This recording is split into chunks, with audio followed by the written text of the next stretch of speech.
Good day and welcome to A Place Called Through. I am your host, Patricia Wade Goings, and we're broadcasting today from WYTV7 Community Broadcasters Network. Let me tell you, A Place Called Through, it is just that, a place going through where real people share real stories of going through, getting through, and still trying to get through. Real life stories, real challenges about life, everyday issues. And today we're sharing stories about breast cancer awareness. And we have as our guest today, Ms. Valerie Riese, who's going to share her story and give her testimony about being a survivor, what it was about to when you get that diagnosis, it's a horrific process. So we're sharing today with you, our listeners and our viewers here on A Place Called Through, all about breast cancer awareness. And the way we do that is through sharing those stories of mission of hope. So, to continue to do this, of course, we're going to ask you to sow that seed into this ministry to help us continue to inspire, encourage, and to empower others as we do so globally. Again, I am the host of A Place Called Through, Patricia Wade Goings, and we're welcoming to this place, Miss Valerie Riese. Welcome to A Place Called Through. Thank you. Thank you for having me. You're so welcome, sweetie. And we just want to, again, thank you so much for taking the time out of your day to share with our listeners and our viewers, to tell them about breast cancer. There's so many people that's fighting this battle. One in every 8 women in the United States will get that diagnosis of breast cancer.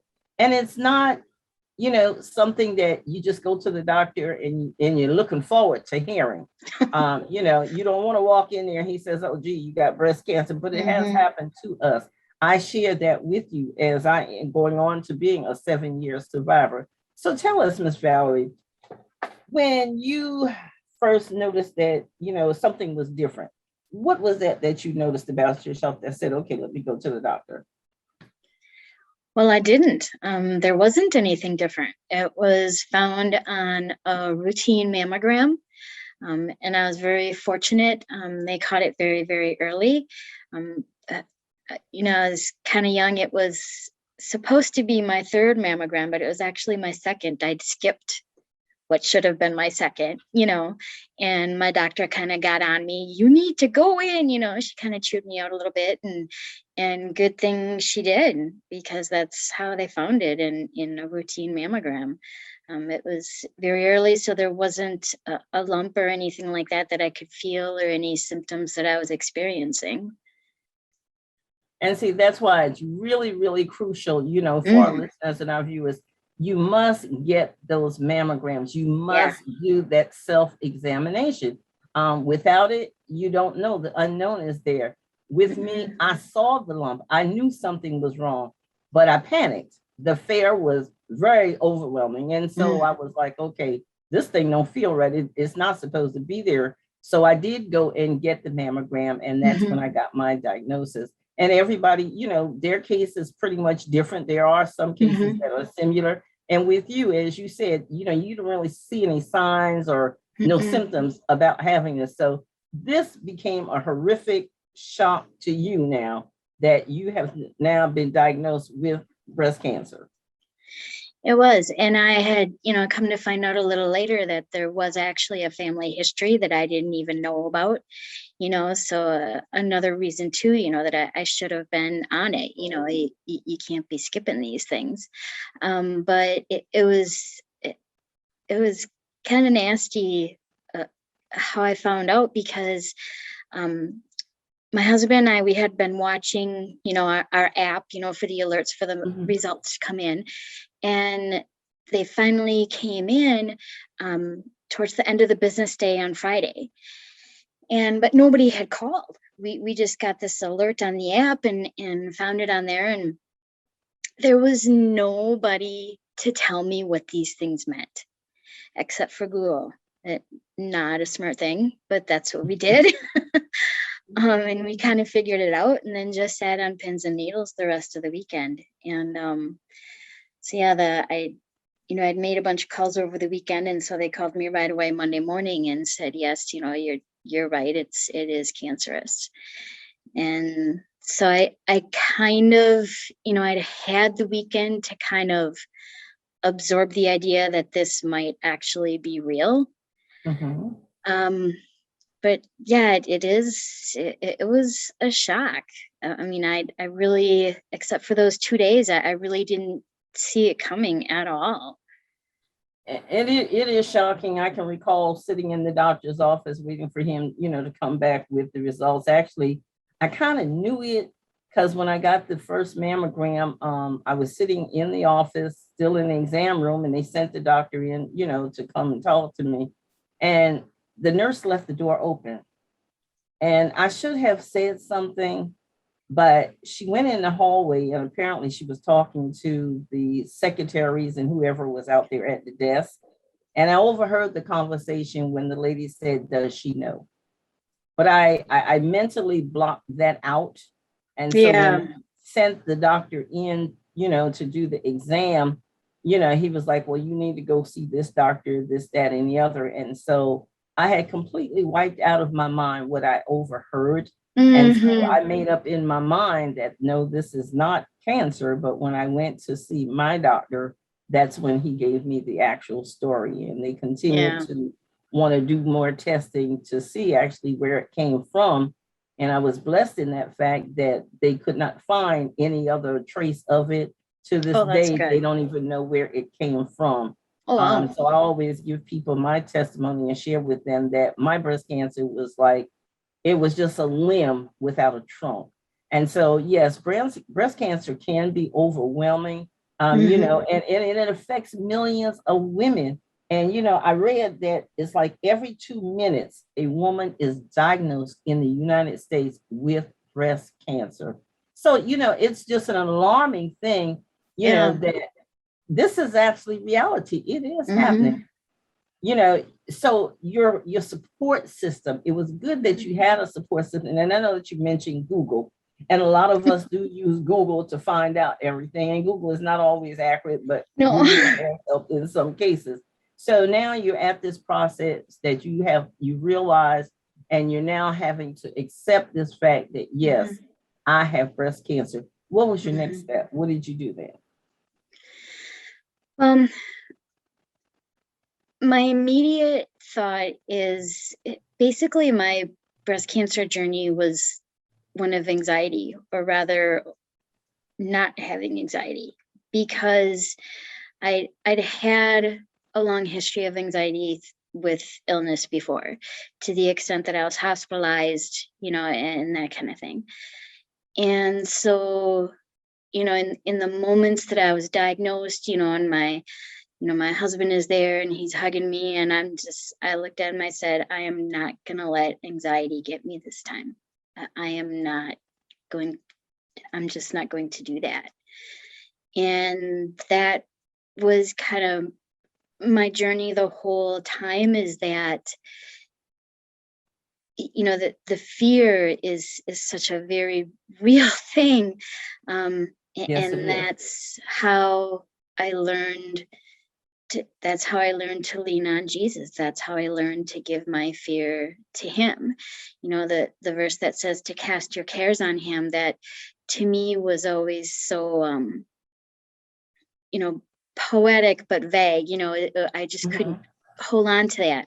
Well, I learned what that actually means and how to live that out, how to walk that out in your life, and so the process moved very quickly for me. I was very fortunate. We went to, specialists within like a day or two, kind of got an idea what was going on, decided to switch hospitals. But even then, like from the time of diagnosis to the time that I had the lumpectomy was less than a month. Wow. So things moved along really quickly. I was very grateful for that.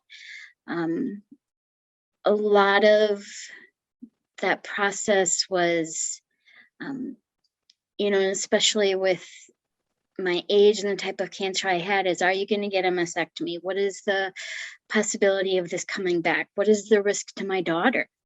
And, so we elected to do genetic testing to help, get, to help get the information to make that decision. And you had already mentioned about, you found out that breast cancer may have been in your family somewhere along the line. And so when you found that out, did that change how you thought about yourself? Because I know it did for me. My mother had breast cancer, and, unfortunately, she didn't share any of the signs or symptoms or anything with anybody until it was just way too late. And when she went to her doctor, the cancer had already eaten the whole breast off. And she hid it from everybody. She did not let anybody know. And when they called me in, because I was out of state, and the doctor was like, you need to sit down. And her doctor was like, in 35 years, he had never seen anything like that. So I do know that, and I say that to say too, because I'm saying to myself, when I got my diagnosis, no, not me. This is not going to happen to me. Yeah. But I had more fear, because of the fact I saw what my mother went through. And I just didn't know anything, honestly, about breast cancer. So again, it took me to that level with Google and some other resources. The Breast Cancer Navigator did help me kind of like learn more about breast cancer. And she guided me through that process, of going through all the procedures that we, have to go through. So, knowing that this existed in your family, and like you said, now you took those measures because now you have a daughter, and you don't want, you don't want her to go through what you went through. So you're kind of preparing and teaching her, you're educating her about, what she needs to look for at this point. So how did that make you feel now that you have a daughter that, we just don't know? Because it does, because I always said, no, what happened to my mom is not going to happen to me. But well, and it's possible that what happened to me may happen to my daughter, and that's, she's only 17. So, this was 2 years ago. So she was pretty young, and we really, my husband and I, we downplayed it to the extent that we didn't want her to be afraid. And the reality was that it was very early. So we knew ultimately I was going to be okay. But at the same time, it's kind of putting that idea in her head that yes, this is part of your history. You need to be aware of this. And, as you get older, you need to make sure that you are getting those mammograms, because it can happen. And, and especially when you're young, you have that sense of invincibility, but that's not reality.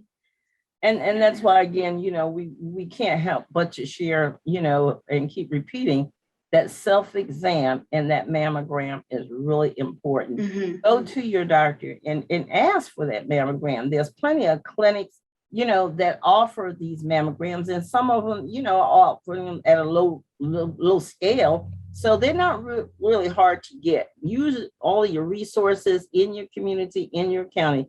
Get that self-exam, get that mammogram. We're going to take a pause for a commercial, and we'll be right back to continue talking about breast cancer awareness with Ms. Valerie Riese, who will continue sharing more of her story as a survivor of breast cancer. Stay tuned. I'm your host of A Place Called Through, broadcasting from WYTV7 Community Broadcasters Network. We'll be right back. Stay tuned. October is Breast Cancer Awareness Month. And if you're a woman who's been impacted by this illness, you welcome the focus and the opportunity to learn more. I'm Carol Laurie. I am a naturopath, acupuncturist, and homeopath, and the focus of my clinical practice in my online community is to provide women, such as yourself, with the natural and integrative tools so you can get through treatment with reduced side effects and then move on to recover your health and know that you are doing everything possible to prevent your current recurrence. I've developed an online group coaching program, Empowered Against Recurrence. And during the month of October, I'm offering this at a reduced fee because I want all of you to have these natural and integrative tools to make them part of your life. So in the middle of the night, when there's that little voice that shows up and says, what if it comes back? You know that you're doing everything possible, taking the medical oncology with the natural and integrative science-backed tools to reduce your risk of recurrence. You can learn all about my upcoming program by going to www.empoweredagainstrecurrence.com. I hope to see you at one of my free classes offered throughout the month of October. This is Carol Laurie signing off for now. Hope you all have a wonderful day, and there'll be more later. Take care, everyone. Welcome back to A Place Called Through, and we're here at WYTV7 Community Broadcasters Network. I'm your host, Patricia Wade Goings, and today we're sharing more stories, those inspirational moments about breast cancer awareness. We were previously talking to Ms. Valerie Riese, who is a survivor of breast cancer, and we were talking about, the emotional side of it and how you just get through, reminding a place called through. And everybody goes through differently. And, facing such a horrific, situation, it does really require, emotionally, as she has previously stated, but during this time, she has a renewed faith now. She found a way that instead of taking what seemed to be a negative situation, it became a positive, because now you have that faith, that everlasting love that took you through that whole process. So, with that, the renewal of your faith, that took you to another emotional level. So talk to us about that faith walk now. Well,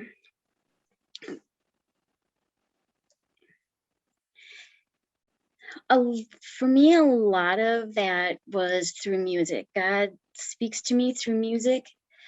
So I had a playlist, I created a playlist with songs about fear, that kind of like my cancer journey song, I guess you could say, was My Defender by Jeremy Camp. Radiation really freaked me out. And I would crank that song as loud as I could all the way to the hospital, going to radiation every day, and just sing, good thing it was January and my windows were closed, so that's good. But I was just screaming that thing out, and to me, those songs of faith and peace and resisting that fear as the tool of the enemy for what it is, that, singing that is another way of speaking it out, to cast that out and then fill your heart with his love instead. And to me, the scariest parts were, when you had to go alone, there's that moment, right before surgery where I had to leave my husband behind. And then there's those moments where you go into the radiation, and it's just such a big, scary place to me, and just that the whole experience just left you very vulnerable and exposed, and you feel like everybody's looking at you, and there's all these noises and lights, but what I learned is that I'm never alone. No matter how alone I thought I was, I wasn't. And what I did, and what I still do sometimes, in moments like this, is I hold out my hand and I ask Jesus to come stand with me, to come sit with me. Awesome. I imagine him sitting in the empty chair next to me.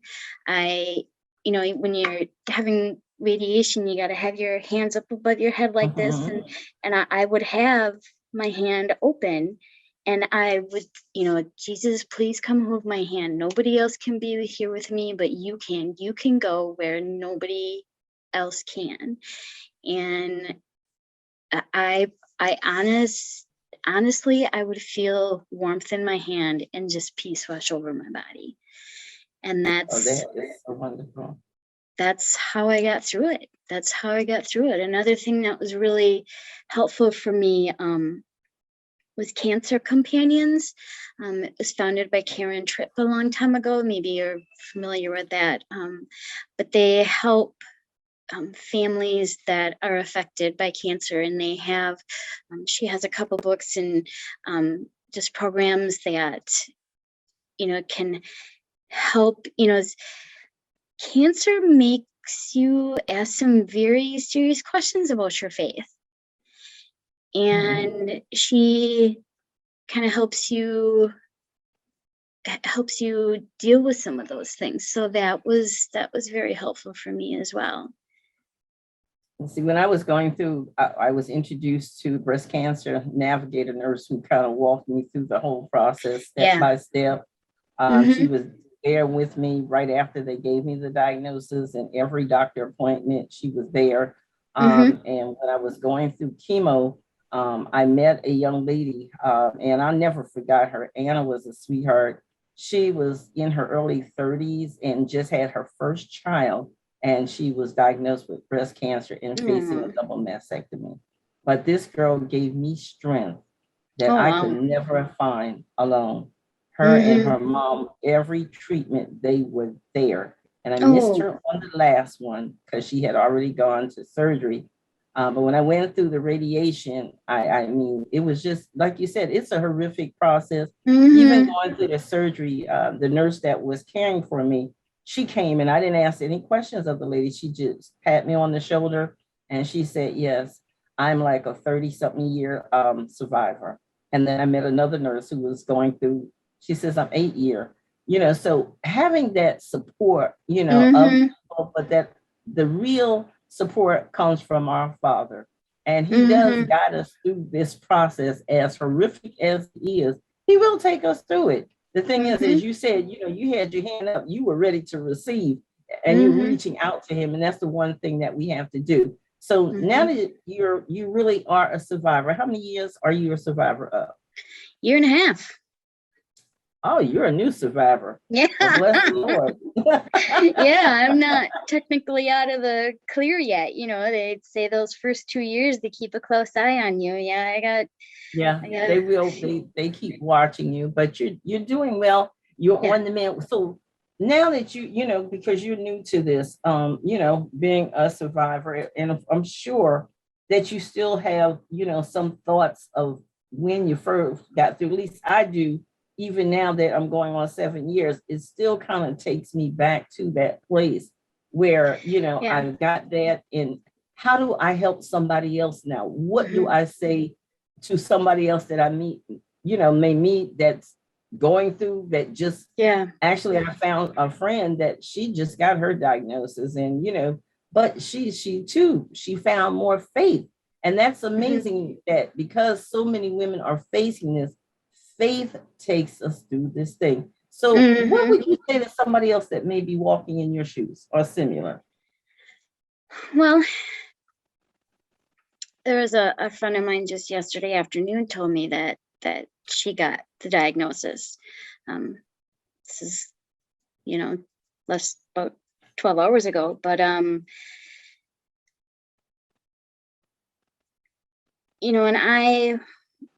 when I hear women, and what I told her too, is I'm here for you if you want to talk. You don't have to go through this alone. I didn't know anybody who had breast cancer before that, and I felt very lost and alone until I could find that companionship and really lean on Jesus through that. And I think that's the bottom line of what I would tell any survivor, is that you really just have to trust in him, that no matter what happens, he is there.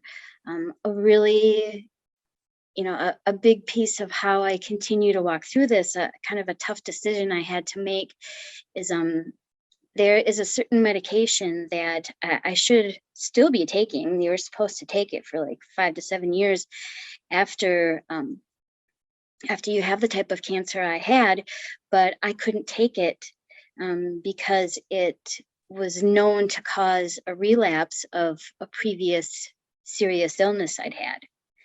So I had to choose between either having a relapse of that illness, which causes blindness, or live with an increased risk of having cancer again. So that's something I live with every day. I couldn't take the medication, so and to not take that medication under normal circumstances is considered like, almost malpractice, like that this is just the standard of care. You have this type of cancer, you take that medication. But I have the higher risk instead. And so I had to come to a place of understanding that, what, being only 45 at diagnosis with a lot of years ahead of me, a possibility of having it come back again at some point in my life, it's a very real possibility. And they told me that I could always come back, and start the medication or have a mastectomy if I was afraid or anything like that. But I haven't. I really am at peace. I am at peace with it, even with the elevated risk, knowing that, someday I very well could have it again. And when I do have those moments, I just give it to Jesus. I tell him that I know that you will be here for me no matter what, and you will get me through it. And I give this worry to you, and I thank you for filling me with your peace. And that's exactly how I do it. And that is just so awesome, to encourage them, to increase their faith and go on that journey of faith, knowing that there is someone there that will definitely help you through this process. We can't stress enough to these listeners and to our viewers how important it is to be sure that you do get that mammogram, because that's going to change your whole life. You definitely have to do that. We definitely want you to know that there is help. You can go to the American Cancer Society and get information. There's also a website, cancer.org. There's so many websites out there now that you can go to just to, learn a little bit more about breast cancer and the challenges, that we face. So I want to take this time out, Ms. Valerie, because we are winding down, and I just want to thank you for sharing your story, about what you've been through. But if you would, for our listeners and our viewers, just kind of recap and see, give us just that inspirational, because we're talking about inspirational moments here. So what would be your inspirational moment for, our listeners and our viewers?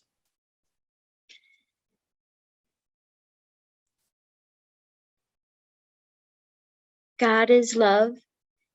Fear is not from love. Fear is not from God. Perfect love casts out fear.